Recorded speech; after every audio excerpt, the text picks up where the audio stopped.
which is good to see. And so hopefully that's going to just carry over in a good product during the spring. And certainly there's going to be a lot to be resolved before you. Who do we start out? Coast Guard Academy this year? Is that? I don't know. Thanks, Shannon. Some team down south. Some team down south. Which is most important, Coach? Developing depth or finding starters during the spring? Well, that's a good question. I mean, ultimately, you got to find the best 11 guys.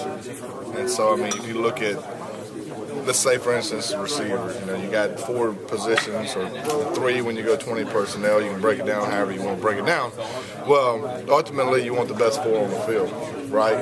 And so if one of those 4 is backing up at an outside receiver position, you think he might be a better inside receiver, you'll move him around. So to answer your question, I think it's most important to find who your starters are. To find the best players. Competition. Spring's competition. You can be more physical in spring, so you can have a lot more like game situations where it's live. In the fall, there's not a whole lot of live practices, and so it's hard to really sit there and make a true evaluation unless you put them under the fire, you put them under the heat. So I think spring football is a lot more live, a lot more competition. Find out who your starters are. So with that in mind, obviously at quarterback, are you going to be able to find out who your starter is I hope so. after spring? Well, I mean, you got one guy not going through spring. Right.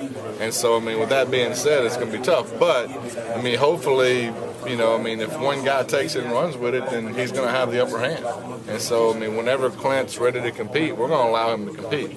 And so we're probably not going to name a starter until later on, if that's what you're asking. But this spring is going to be, a huge advantage for those guys that are going, obviously.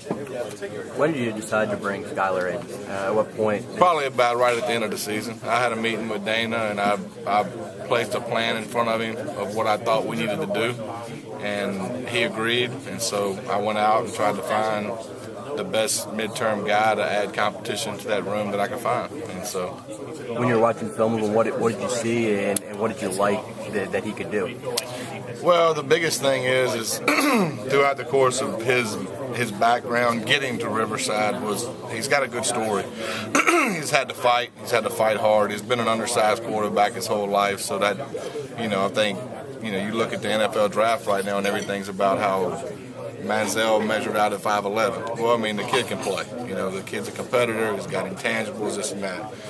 But part of the reason probably why Manziel's so good is he's probably had to fight that stigma too, And so he's kind of got a chip on his shoulder, you can tell. And so, being an undersized guy, he's had to fight. He's got a lot of intangible qualities that we want, and I mean, it shows in off-season workouts, and that's like Dana said. I mean, we haven't repped one single play of football with him yet. So, I mean, we're probably talking a little too quick. But through the recruiting process, he's a winner. He went out there and won. He went out there and won the job, and then his team won. And just really his ability, when you watch the JUCO tape of him playing, in critical downs, he did a really good job of extending plays and execute. A lot of the things we talk about, how in critical situations we wasn't very good, he rose in those critical situations and allowed his team to win some close games, which, in my opinion, probably is what put him up at the top of the list.